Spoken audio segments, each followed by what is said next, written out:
of myself as on the outside of American culture all the time, thinking about all the different ways that they were marginalized as Asian Americans and Pacific Islanders. So I wrote this piece, imagining what it would be like if I got to be the center of everything in the universe. So this piece is called Self-Centered.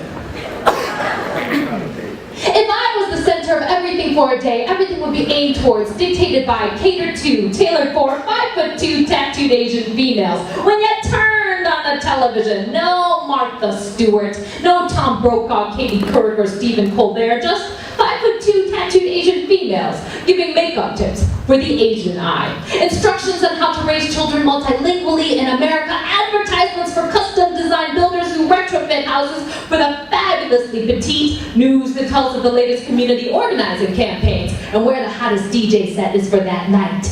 Everything catered to me. All of the movies would tell the stories of wayward, liberated, activist, brainiac single girls and our loserish MC boyfriends, healing wounds with family members overseas while fighting for fair wages for factory workers around the world, which would be easy, since all of the governments would be run by 5'2" tattooed Asian females. We'd wave to the cameras enthusiastically, give out free sandwiches to the entire world every Wednesday. We'd match our lip gloss to our fair trade boots and throw a dance party every time we signed a truly revolutionary bill. And I'd get to ask people dumb questions all day. Cause isn't everybody a 5'2" tattooed Asian female? And isn't it so great to be us? But you know what? I might let you, non-5'2", non-tattooed, non-Asian, non-females, I might let you keep your languages. I might even give you equal access to education and healthcare too. I might even share the airwaves at our houses of government, give you a shot at working your way up in our financial institutions, because I know that there is no you without me. And from the only to the other, I guess there's no me without you. Everybody doing all right?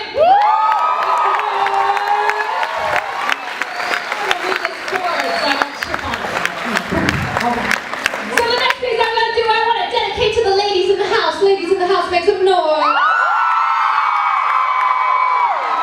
And all those who love the ladies, make some noise. I love you. The show has just begun. But so this piece is just called Real Women I Know, dedicated to all the real women in my life. Real women I know have flaws, not just cellulite and acne scars or body odor or bad musical taste, but serious flaws. Flaws like cheating on our partners or stealing our best friend's lovers. Flaws like looking for what's the best inside of ourselves, inside of somebody else. Assuming crisis, assuming miracle, or assuming nothing at all. Real women I know never knew how we grew up so fast, holding fists out and eyes closed. We become wives, divorcees, widows. We become addicts, abusers, liars. We become all that we didn't understand about the adult world, shocked that the little girls in us haven't yet disappeared. Real women I know keep no good friends on the couch for months. Don't bug them about their hustling. Let them back in when they come knocking at the door. Real women I know are in therapy and madly in love with our shrinks.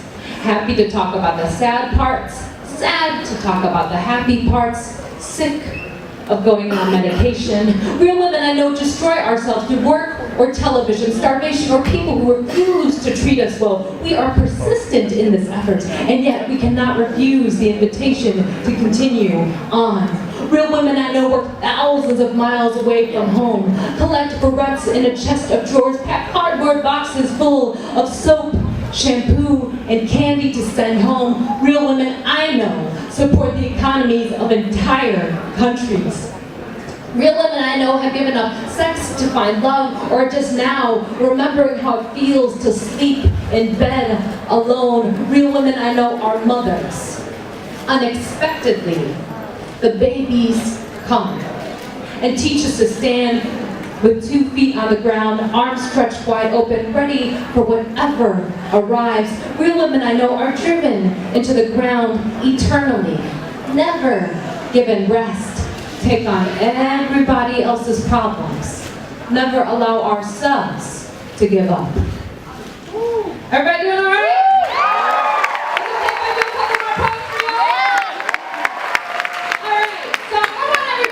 To turn around and say hello to all our people in the back. Hello.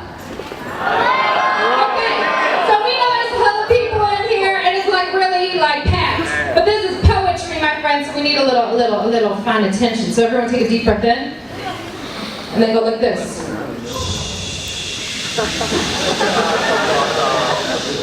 This is so relaxing. It will really save your life. So one more time. Take another deep breath in, and then.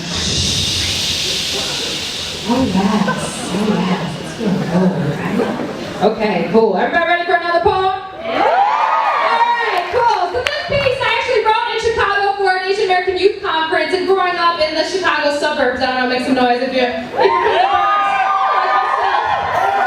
You know, and then like after I graduated from college, I was working on the west side of Chicago, which is, you know, mostly black in this neighborhood called North Lawndale. And one of my students said to me, she's like, you know, but Kelly, I'm glad you work here, because before I thought they were just black people and white people. But now I know there's black people, white people, and Chinese people. This is good. This is progress, all right? So this is a piece about Asian American identity, but it's called Making Guacamole. Yes. Eating a guacamole taco at a taqueria in the West Side ghetto where I worked, I was suddenly sent back to the site of my sister at 12, kneeling at the kitchen counter of our parents' home. She sat scooping green slivers of avocado from out of their broken skins. Anxious and small, I would squeeze the round limes, put their juicy pulp to my tongue, plow my greedy little fingers through finely diced piles of tomatoes, onions, and peppers, hoping to be the one to mash them all together in the end. My sister and I were not trying to start a dialogue. We were not trying to be politically correct. We were not trying to bridge the gap. Looking out the restaurant's windows, I see construction workers drill away in Ogden, reminding me that white folks usually don't come here unless they're drug users, missionaries, or doctors, soon cruising away seemingly undisturbed in their shiny cars. Some days I adopt the same looks of suspicion and surprise when I see one of these outsiders walking awkwardly around the neighborhood. I wonder what they're doing here, glance at my own wrist, and realize the hypocrisy of my question. Knowing that ever since I was small, I was supposed to have a color in America, which is neither black nor white. I'm not a chameleon, although sometimes I do think that I've tried to be. I'm struggling to reason what we have in common, what it could be worth tearing away at ancient Asian histories to build the unified front of today's Asian American society. I dream of a cocky Asian nationalism when sisters wear cheepaos and kimonos and our hair in those seriously funky, gravity-defying do's every single day. When we have taken all of our languages, melded into one, to recall us to our values and our pride. When we have a voting bloc and boycott power not to be screwed with. When our music, saddled to the buck-wild backs of Asian rhythms, is blared out open street windows. When somebody could say, "Hey, quit acting so yellow!" And we both understand what that could possibly mean. When we can belong to something and it can belong to us. When we are proud of our accents, knowing, yes, this is what American English sounds like too. When screaming out yellow and brown power can encompass all of the stories of war-torn refugees from Vietnam, Sri Lanka, Cambodia, of my parents who were lured here by the brain drain, of the Japanese Nisei and Issei in the American internment camps, of the Pinoys who first came to the dirty South in the mid-1700s, of the Chinese who drove the stakes into the railroads and worked alongside black sharecroppers in Mississippi, a nationalism with the weight of all of these things and more. Marking the day when my family will quit saying American when we mean white. When we will have chalked out our own sense of eternal foreignness. When we can envision the face of America as ourselves. But my life has never been that clear, that pure, that unwavering. Listening to hip-hop, I press skip past the tracks as my identity is spun as ball-busting kung fu masters or stingy Korean grocery store owners. Having grown up in the suburbs, I wonder now which of my childhood friends realize that race consciousness isn't optional for everyone. I find the same values for family amongst Latinos, the same sense of guilt with shared with Catholics and Jews, the same sense of insignificance shared with Native Americans and Arab Americans. If anyone were to ask me what is my community, it will be a complicated answer, coming from the lips of a child of immigrants who thought to simply exist in America was to succeed. Eating a guacamole taco at a taqueria in the West Side ghetto where I worked, I thought of my sister scooping and slicing vegetables. I thought of all of this.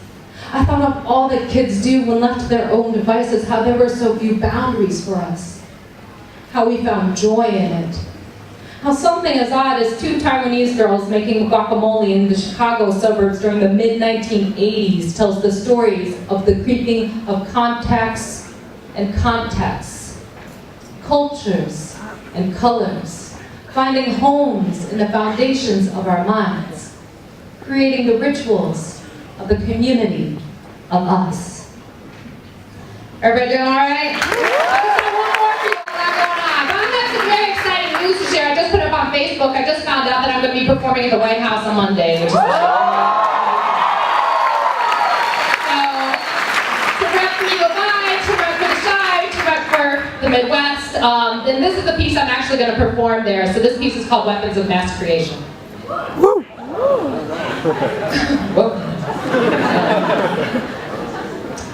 What if we had weapons of mass creation? Nestled in secret safe houses in nooks and crannies across the globe, we could get some of those MIT scientists to tinker away on the sly, build us some biological, chemical, nuclear gadgets to indiscriminately birth, capacitate, heal, ignite, life teeming with one click of a red button.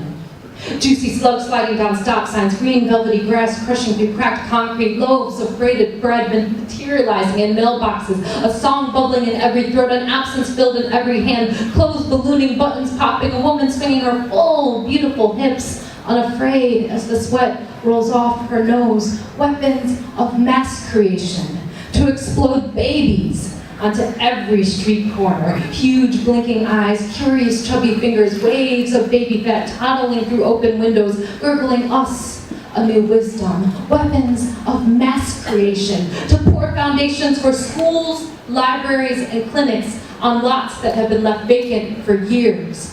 To zap money from the coffers of war, trade thousands of days of combat for 4 million new homes, or 7 million new teachers, or 200 million children's health-insured. Weapons of mass creation to train ourselves to become champions of community and home.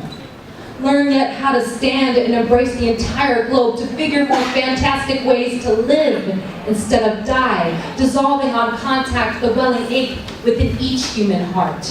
Lifting all burdens carried with both hands overhead to erase all shadows ever burned onto the ground, twist knots in every gun. Make each bullet birdseed. Let these flocks carry away our knives between their claws. Let them trap our screaming between their beaks. And as they fly, usher us into a new age of joy and laughter. Hair, skin, teeth, nails, growing at a luscious, rapid pace, rippling across billions as we dig our toes deep into moist, crystal black, fertile soil. Thank you all so much. I'm going to workshop tomorrow, so I hope you come through. If you want to tweet me, my Twitter handle is @YellowGirl, that's GURL Poet, Yellow Girl Poet. So